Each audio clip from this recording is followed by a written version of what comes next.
Bhagavate Vasudevaya. Om Namo Bhagavate Vasudevaya. Om Namo Bhagavate Vasudevaya. Om Namo Bhagavate Vasudevaya. Om Namo Bhagavate Vasudevaya.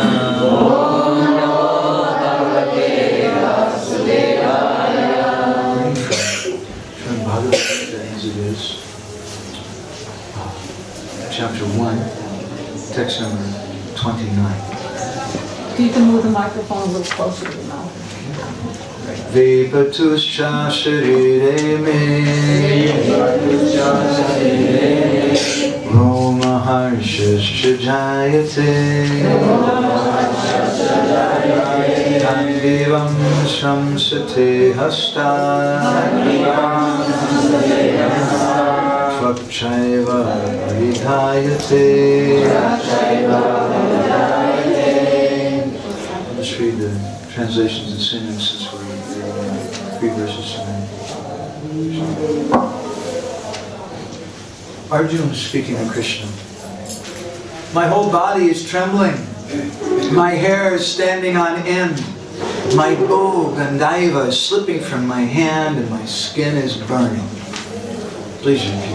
My whole body is trembling. My whole body is trembling. My hair is standing on end. My hair is standing on end. My bow Gandhaiva is slipping from my hand. Slipping from my hand. And my skin is burning. And my skin is burning. So we're very fortunate tonight we have Arjuna with us. Chutta Arjuna. We're reading Arjuna's words. Srila Prabhupada's purport. There are 2 kinds of trembling of the body, and 2 kinds of standings of the hair on end. Such phenomena occur either in great spiritual ecstasy or out of great fear under material conditions. There is no fear in transcendental realization. Arjuna's symptoms in this situation were out of material fear, namely loss of life. This is evident from other symptoms also. He became so impatient that his famous bow Gandhaiva was slipping from his hands, and because his heart was burning within him, he was feeling a burning sensation of the skin. All these are due to a material conception of life. Text number 30. Na cha saknoma vastatum Ramataiva cha me manaha Nimitani cha pasyami Paritani Keshava. Arjuna speaking soon. I am now unable to stand here any longer. I'm forgetting myself and my mind is reeling. I see only causes of misfortune.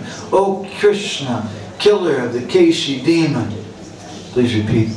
I'm now unable to stand here any longer. I'm forgetting myself. And my mind is reeling. I see only causes of misfortune. O Krishna, killer of the Keshi demon. Srila Prabhupada's purport. Due to his impatience. This is a very special verse and purport for me. I remember once in Los Angeles doing a Christmas marathon. Can you put the microphone up to your mouth? We were out somewhere in some place. It wasn't a very nice place. And we were trying to do some collection, book distribution, and I was having a really bad day. So our Sankirtan leader, Janika Rishi Prabhu, told us that if you have a bad day, you should call me. So I called him, and this is a really bad day. And he read this verse in purport to me. And it's a very, very powerful verse in purport, which I'd like to share some thoughts with you about it. Prabhupada says in his purport here, due to his impatience, Arjuna was unable to stay on the battlefield. And he was forgetting himself on account of this weakness of his mind. Excessive attachment for material things puts a man in such a bewildering condition of existence. Bhayam dvitiya abhinivesita shat.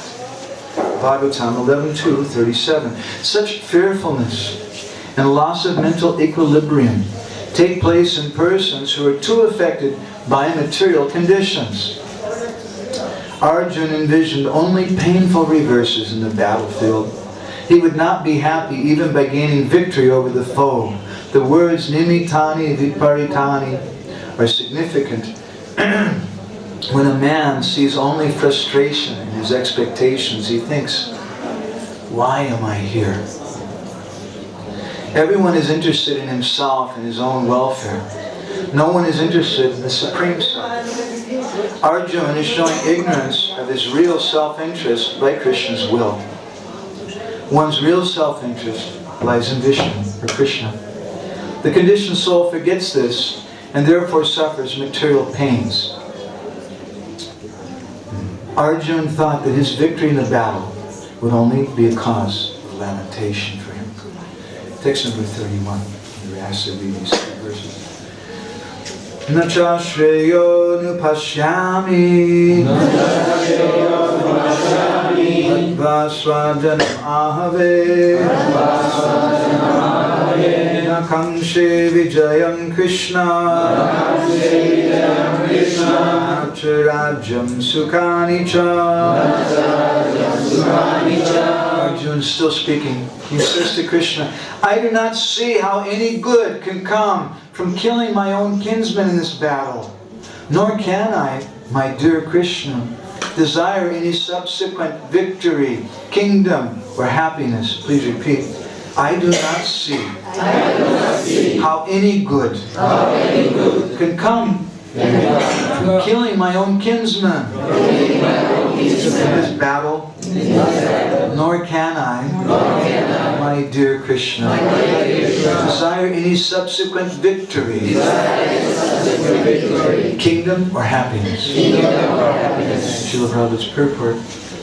Without knowing that one's self-interest is in Vishnu or Krishna, conditioned souls are attracted by bodily relationships, hoping to be happy in such situations. In such a blind conception of life, they forget even the causes of material happiness. Arjuna appears to have even forgotten the moral codes for a Kshatriya. It is said that two kinds of men, namely the Kshatriya who dies directly in front of the battlefield under Krishna's personal orders, and the person in the renounced order of life who is absolutely devoted to spiritual culture, are eligible to enter into the sun globe, which is so powerful and dazzling. Arjuna is reluctant even to kill his enemies, let alone his relatives. He thinks that by killing his kinsmen, there would be no happiness in his life. And therefore he's not willing to fight. Just as a person who does not feel hunger is not inclined to cook. He has now decided to go into the forest and live a secluded life in frustration. But as a Kshatriya, he requires a kingdom for his subsistence, because the Kshatriyas cannot engage themselves in any other occupation. But Arjuna has no kingdom. Arjuna's sole opportunity for gaining a kingdom lies in fighting with his cousins and brothers and reclaiming the kingdom inherited from his father, which he does not like to do. Therefore, he considers himself fit to go to the forest, to live a secluded life, of frustration. Gurave Guruchandraya Radhikaya Tadalaye Krishnaya Krishna Bhaktaya Tadbhaktaya Namo Namaha.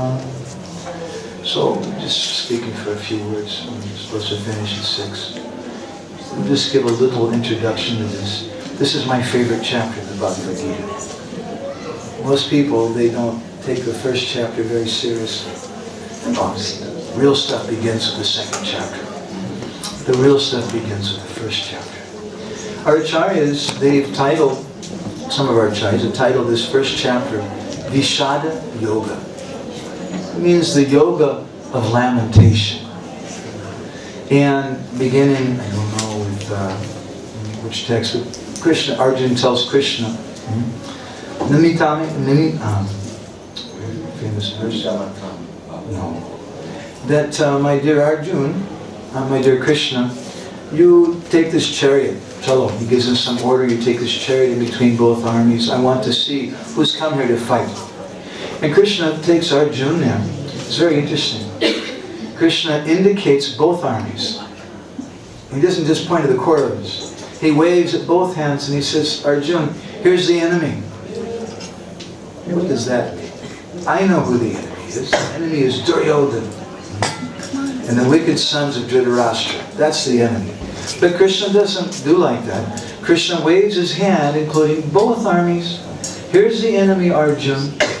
What does it mean?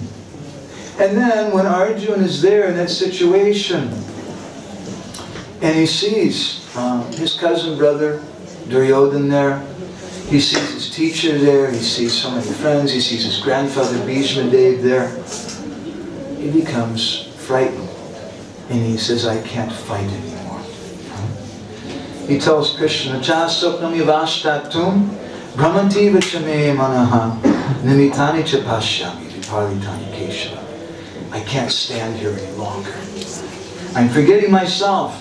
My mind is reeling. I only see causes of misfortune, oh Krishna, killer of the Keshi demon. Oh Krishna, you're the person who killed the Keshi demon. So now I have this demon in my heart. Bhaktivinoda Thakur says that the Keshi demon represents pride. So there's a kind of pride here. There's a kind of mentality. Now, we shouldn't misunderstand and think that Arjuna is an ordinary soul. Srila Prabhupada discusses this in the purport here. He says that Arjuna, that Krishna, is speaking to Arjuna in a certain way, just like we have a certain kind of logic. What is it? Ardhachandanyaya. Which means the logic of the branch and the moon. A small child wants to see the moon. And the mother says, it's right there. You see? And the child says, no. The mother says, do you see the tree? Yes, I see the tree. Do you see the big branch coming on the right? Yes, I see the branch. Okay, just to the right of the big branch, you'll see the moon. So her purpose is to indicate the moon, not the branch. But she's using the branch as an example to see the moon. So the Gita is meant for us. But Krishna's using Arjuna as some example to help us. Arjuna's not a conditioned soul, but he's acting like one. And what's going on in this first chapter of Bhagavad Gita? It's a very, very big subject. We gave a class a few years ago in Punjabi Bhag. It was a little controversial, I'm happy to say. If something's good, it's got to be controversial. We called it suicide in the Bhagavad Gita. Many devotees said, oh my God, how can you say that? Suicide in the Bhagavad Gita. But there's suicide in the Bhagavad Gita. Suicide is one of the most prominent causes of death. They say that India is the biggest place of suicide today in the world. And some places like Bangalore, and amongst the IT profession, something like 30% of the people there have at least contemplated suicide. It's a very big problem in India today. So Bhagavad Gita has something to say about suicide. It has something to say about everything. Not directly. But Krishna, in the Bhagavatam, it said that directly and indirectly, this Bhagavatam speaks about subjects. So similarly the Gita, and Krishna is speaking to Arjuna, and Arjuna, becoming very despondent, he says in the 25th, excuse me, which verse is this?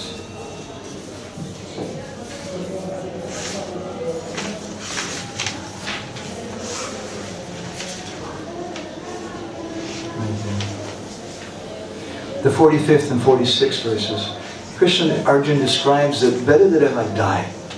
So I'm going to put down my weapons. What does that mean? If you're on a battlefield and there's millions of people on the other side who want to kill you and you put down your weapons, that's suicide. Arjuna had that suicidal mind. Why do people want to commit suicide? What does suicide mean? What is the meaning of Arjuna's mentality in this section? This section is the basis of the entire Bhagavad Gita, this Vishada Yoga, this yoga of lamentation. Here in this section, Prabhupada quotes in this text number 30, this purport, Bhayam Dvitiya Vinivesa Tasya. A verse from the 11th canto of the Bhagavatam, which speaks about upadis, which speaks about how fear arises. Upadis means designations. When I think of myself in a particular way. So these upadis, the consciousness of upadis, is the consciousness of a materialistic person. Just like people go to a shopping mall in a big city, and they go into a big shop and they buy some clothes off the rack.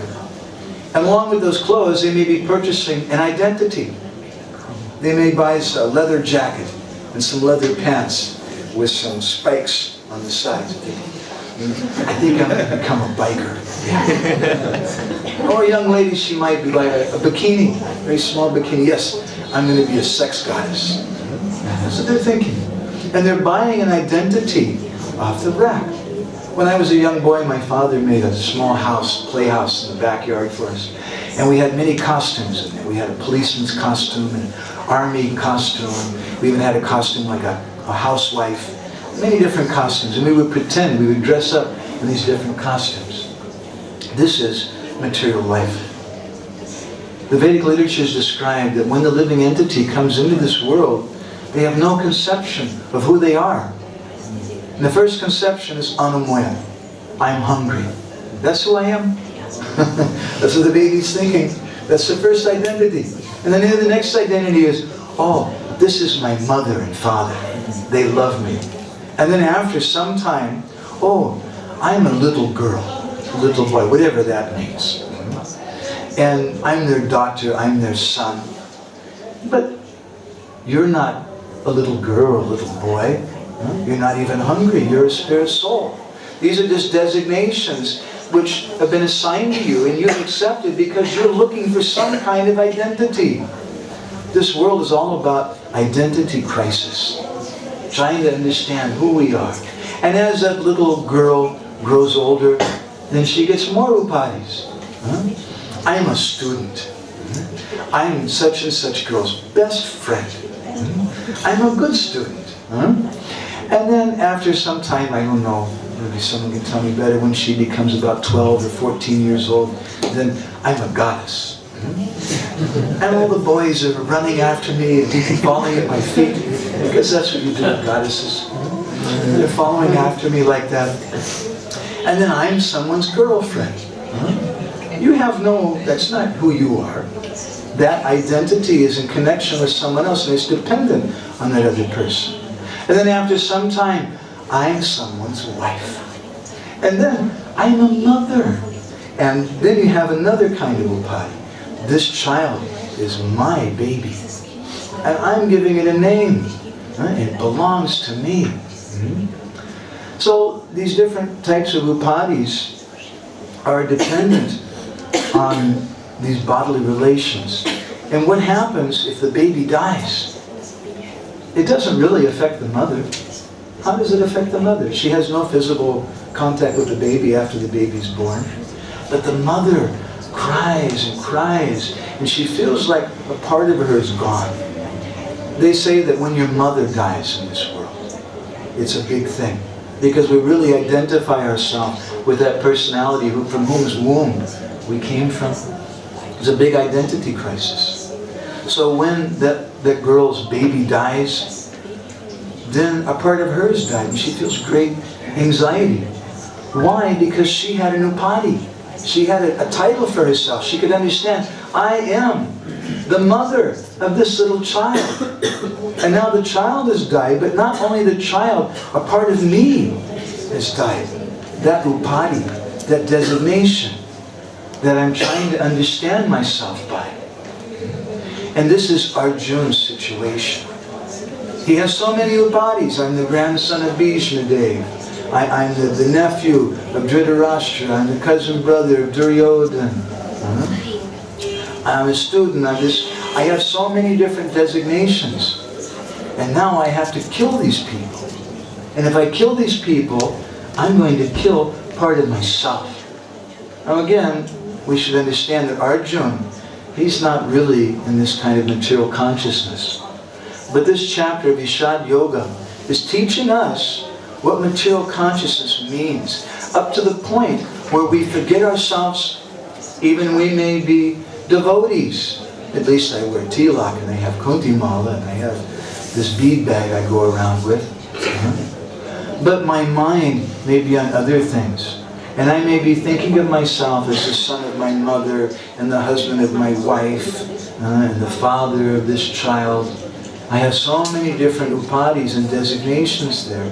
And even as a so-called devotee, an aspiring devotee, a neophyte devotee, when one of those bodily connections becomes disturbed, then it disturbs me so much. And as Arjuna says, then at that time, I'm unable to stand here any longer. I don't know how I can go on. I'm forgetting myself. I'm forgetting that I'm a spirit soul. I'm a devotee. I've taken initiation from someone. I have a duty, a responsibility. I have instructions to follow. But I forget those things. Ramativa chame manaha. And my mind is spinning and reeling. Nimitai chapashyami viparitani keshava. And I only see causes of misfortune. Everything seems very, very gloomy and very bad. It's not gloomy, it's not bad, it's neither good nor is it bad. It simply is whatever Krishna wants. But it's colored through our vision at that time. And because of this, people, they commit suicide. They want to kill themselves. And Arjuna here, he's wanting to commit a kind of spiritual suicide. Sometimes devotees want to do that also. I've been here so long. My wife left me. My second wife left me. The devotees of the temple are not nice to me. I just want to leave. I want to go away. It's a kind of suicide. Because we're forgetting ourselves. This lamentation is very, very destructive. And Krishna will later tell Arjuna, he says, this is for Sudras. This is not for someone of an elevated platform like you, Arjuna. But it means someone who's forgetting the values in life, who's forgetting reality. Bhayam dvitiya benivesata shat. And this comes when we see some duality. We see something separate from Krishna. In Orissa, there's a saying, Bhagavanam ki icha, the Lord's desire. Simple saying, Bhagavanam ki icha. The common, simple people, they say that whatever God desires, I accept. Common people, they can understand this. So when we forget Bhagavanam ki icha, what is Krishna's desire, and we start thinking that everything is here for my pleasure, then we start seeing great causes of misfortune. Prabhupada says in the purport, due to his impatience. Rupa Goswami, he says in Upadeshamrita, that utsaha nishchayat bharyat. We should be enthusiastic, patient, and confident. So Arjuna's not being any of those things. He's being very impatient. He doesn't have any confidence. He doesn't have any enthusiasm. He's forgetting himself. And because of that, he's unable to stay on the battlefield. For this reason, we're unable to stay in this battlefield of service to Guru and Krishna, this battlefield of preaching for Srila Prabhupada and our movement. And devotees stop. He was forgetting himself on account of this weakness of mind. Excessive attachment for material things puts a man in such a bewildering condition of existence. Bhayam dvitiya abhinivesata shat. Such fearfulness and loss of mental equilibrium take place in persons who are too affected by material conditions. I'll tell you a true story. I know of a man who was born in Egypt. And he was born in a royal family. His brother was, I don't know now, they've changed a lot of things, but his brother was one of the leading generals in Egypt, I don't know, 15, 20 years ago. 30 years ago. And anyway, he decided he wanted to go to America and become successful. A very powerful person. He came to America, he got 2 PhDs, one from Harvard and one from Princeton. And he started doing business, became a multimillionaire, he had a nice wife, and his wife got pregnant. He was very happy. He decided, our son is going to become the President of the United States. He decided like that. And then later they did some sonograph or something, and he was a little disappointed to find out it was a girl. Then he decided, anyway, our daughter will be the first lady president of the United States of America. It's a true story. So he raised that little girl up with like a silver spoon in her mouth, as we say. And she had the best tutors as a young child and all expensive toys and clothes and went to private schools. And when she was like 16 years old, he bought her a nice car. And she went to high school. She entered into university. She was studying very hard, intelligent girl. And one day she came home from school. She said, Dad, I met these people today at school, and they gave me this book. Nice book. Look at you guys it is.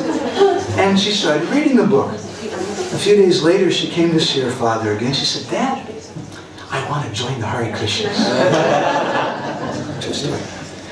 And the father then, who had loved his daughter so much, given everything for her, what did he say? I hate you. You're not my daughter anymore. So this is not love.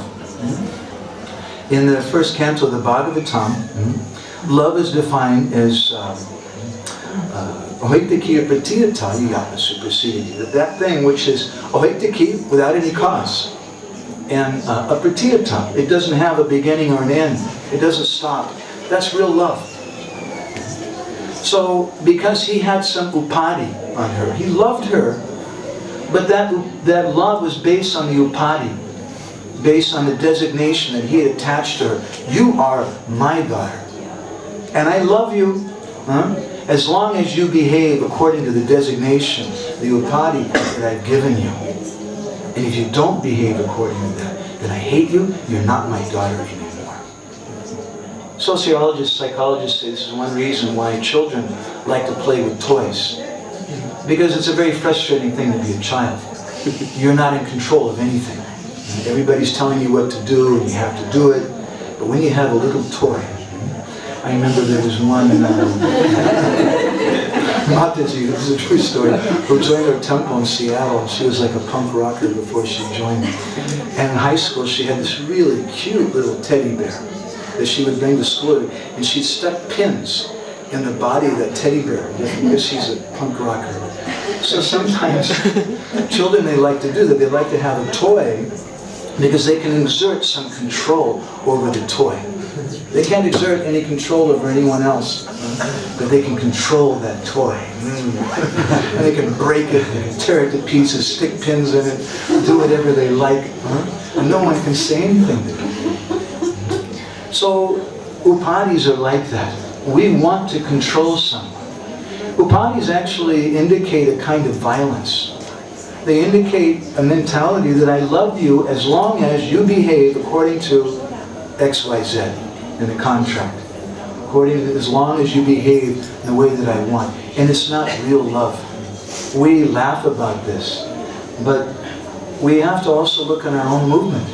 I've seen sometimes devotee parents, they have a little child, little boy, and he's 3 years old, and he comes in the kirtan, he's playing kartals, and jumping up and down, and the parents are glowing.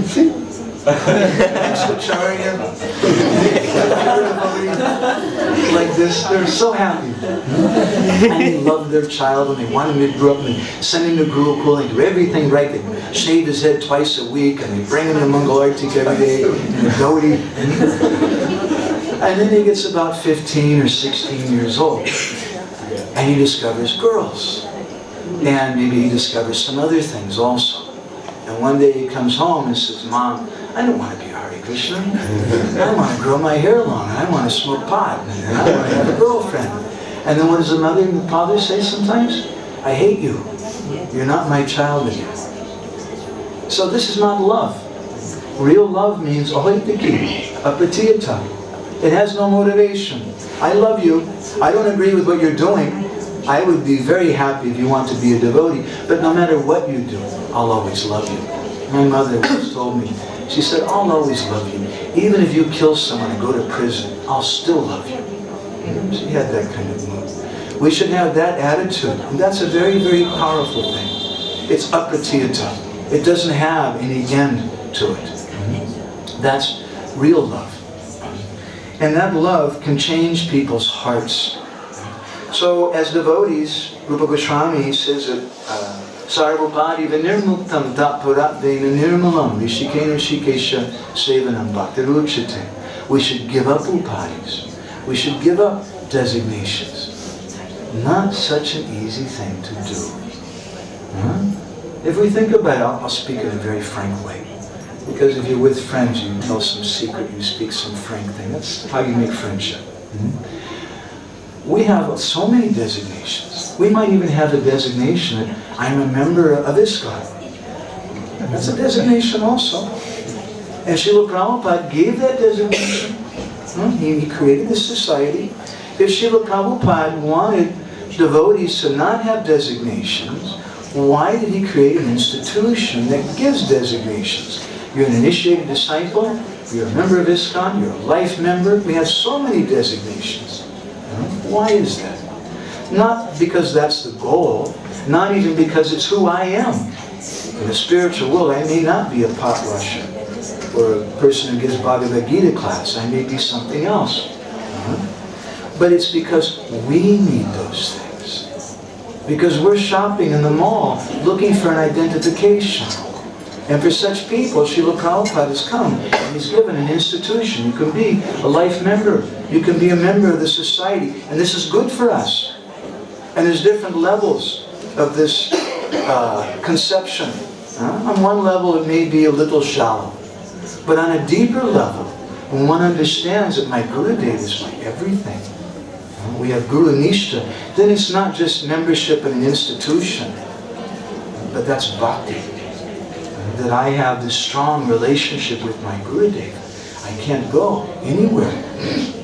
I'm here to serve him. So, even as devotees, we have designations, and we even encourage designations because people need designations. It helps us to become fixed. And our Gurudev will tell us maybe, you're a book distributor. You're the incarnation of book distribution.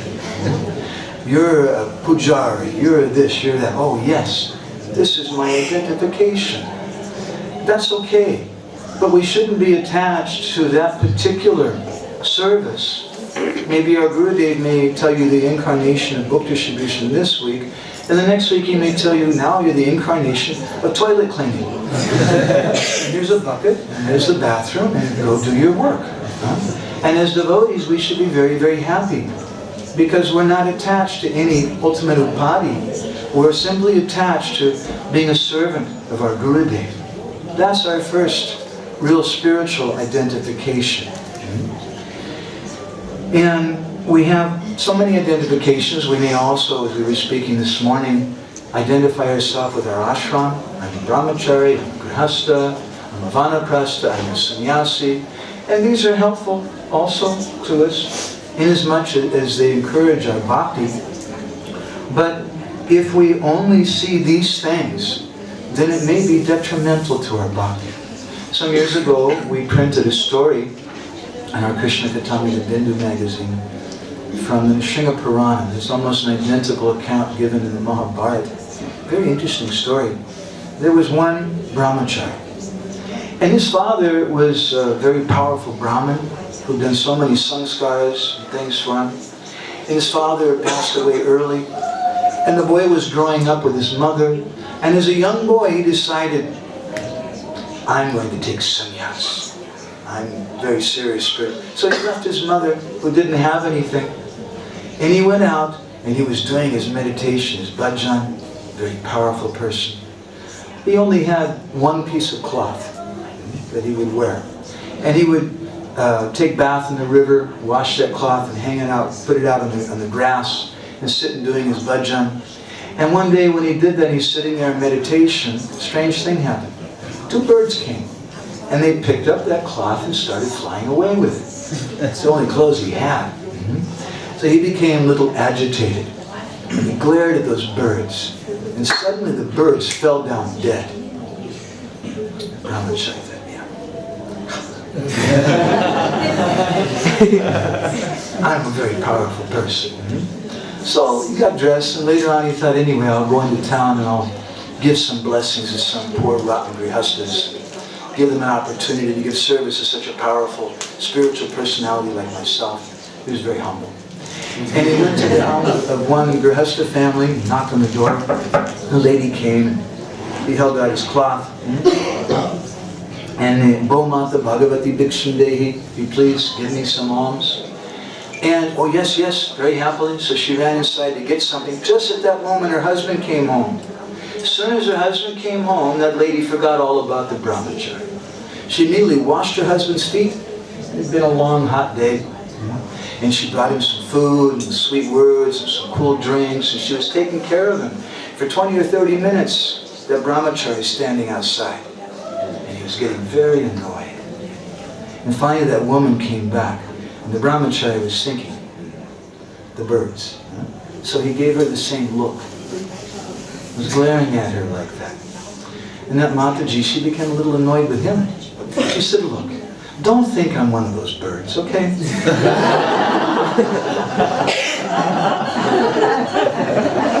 If you want something to eat, then take it. But don't glare at me like that, okay? And the brahmachari was very, very confused. He said, how did you know? Nobody else was there. I didn't tell anybody about that. And that Mataji, she bowed her head. She said that because of my chastity to my husband, I am Trikalagya. I have some mystic city. I can see past, present, and future. And because of that, I knew what you had done. And I also know that you'd made a big mistake. You left your mother.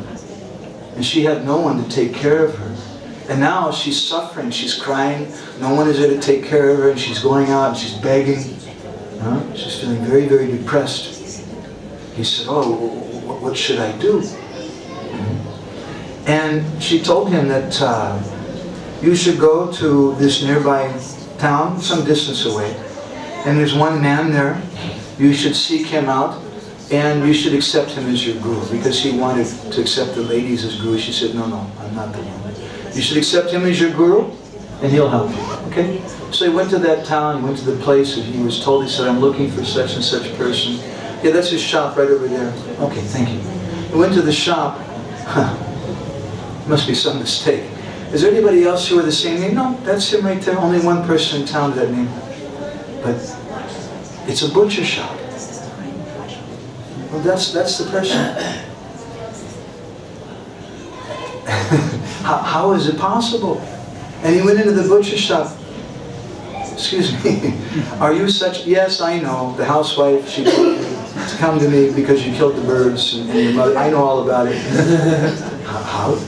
Anyway, I have to finish my work today. Come to my house later on in the day. I told him where he lived. So that brahmachari went to his house, and that butcher went home. He took a bath, put on some clean cloth, and he invited that brahmachari here. He'd like some prasadam. The brahmachari said, that's okay. He said, no, really, it's okay. I'm a pure vegetarian. He said, and I offer everything in our house to Krishna. He said, but what are you doing, man? You have this horrible job. He said, I know. It's really bad, isn't it? That's my family occupation. In India, especially in previous ages, you couldn't do something different than what your family gave. This is my occupation. He says, I know it's very, very sinful, very, very disgusting. I don't eat animals, and I don't kill them. But I have to do this thing. In Orissa, there's some fishermen, also great devotees of Lord Jagannath. And they go out to sea, and they're fishing, and they're crying. And praying to Jagannath, I'm so fallen. How did I end up in this situation? So that brahmachari took initiation from him. And then that butcher told him, now you go home to your mother and you take care of her. And later on, when she passes away, then you can take sannyas. And he gave him initiation in the Nrsimha mantra according to Nrsimha Purana. So sometimes if we have upadhis, if we have designations, then we see things in a sectarian way. And it may prevent us from having good association. Because we're just seeing people in a bodily way. It's a Mataji. Mataji, get out of my way. We like to see the Prabhus. We like to see the Maharajas. And we don't care about insignificant people, especially Matajis, children, or something like that. But we don't know who we're dealing with. Parvati Devi, once she was in the Himalayas and she was doing meditation for thousands of years because she wanted to get Lord Shiva as a husband. And one day, one brahmachari came there, one sadhu, "Hey Mataji, give me some alms, I'm hungry." And she came out of her trance. "Oh, what do you want?" She gave me, and he says, "What are you doing meditating? You should be living in your house." She said, "Oh, I'm trying to get Lord Shiva as my husband." And when the brahmachari heard that, he laughed. He said, "You don't know very much, do you?" He said, "That Lord Shiva fellow, he's a madman." What do you want to marry someone like that for? He doesn't have a house, doesn't have a car, he doesn't have any clothes, doesn't have a job, doesn't have any education, and he wears bones on his body, and he has ashes of dead bodies all over. You don't want to marry someone like that. Take my advice. Go back to your home, find some nice boy, marry him. And Parvati became furious. "I'll curse you. What are you saying like this for? You can't break my faith in Lord Shiva." And that brahmachari, and he smiled, he said, "I'm very pleased with you. Actually, I'm Lord Shiva." He revealed himself to her. So we don't know who we're dealing with. We should respect everyone, even non-devotees, even so-called devotees. We should find some way, Bhaktivinoda Thakur, he says, "Deho nata jata jata," that we should respect everyone according to their position. Doesn't mean that we give the same respect to a learned Brahmin or sannyasi that we do to a tiger. Tiger's a little more dangerous. But according to his position, we also give some respect. Srila Prabhupada in 1977 came to Bhubaneswar, Orissa, and the devotees for a morning walk one day, they took him to the Nandan Zoo, still there today. And as they were going to the zoo on their walk, one of the sannyasi devotees had taken his dund and he put it in a cage and he was poking one of the lions. And Srila Prabhupada saw that and Prabhupada stopped. And he turned to him and said, "Stop that. You should be respectful. After all, he's a lion." So if we can respect a lion, he's a lion, he's the king of beasts, then can't we respect a human being? Can't we respect someone who's wearing tilak and is a devotee? So we should see Krishna's hand in everything. If we see Krishna's hand in everything and can accept that, then there's no question of fear or lamentation, like Arjuna is seeing here. So we're learning from this section of the Gita what it is that causes suicide, what it is that causes us to become despondent and lose enthusiasm. We're not seeing Krishna. We're not seeing instruction of Gurudev. How can we see that? How can we always be with them? Nityam Bhagavata Sevaya. We should come. We should hear Srimad Bhagavatam every day. We should associate with devotees. And by associating with them and by continually hearing, we're reminded of that again and again. Our life is association with the devotees in Krishna Katha. Through this association, through this Krishna Katha, we can give up despondency, desires for suicide. We can overcome these upadhis, and we can understand in the beginning, Ami Krishna Das, Ami Guru Das, as Haridas Thakur praised to Chaitanya Mahaprabhu at Siddha Gokul in Jagannath Puri. He says, Amita Adama Tumi Adama Tarana Ubaye Sambandhae Patita Pavana. Sometimes devotees, they go to Radhakund and they give money to find out who they are spiritually. Haridas Thakur says, I'll tell you with no money, very easy. Amita Adama, I'm fallen. That's who I am. That's my swarup. And he also gives us a secret. What is my relationship with Krishna? Amita Adama, Tumi Adamatana. You're the deliverer of the fallen. That's our connection. Ubaye Sambandhae Patita Pavan. Oh, Patita Pavan, the deliverer of the fallen. This is our relationship. And in such a situation, there's no question of despondency. everything is very, very positive and very, very ecstatic because we see Krishna is so kind. Even though I'm so very, very fallen and so lowly, Krishna is so very, very kind. So we'll stop there. It's a little late. I'm sorry. Grandhara Srimad Bhagavad Gita ki jai, Srila Prabhupada ki jai, Samaveda Bhakta Binda ki jai, Gaur Premanandi, Vansha Kalpavinascha, Sindhi Chantam,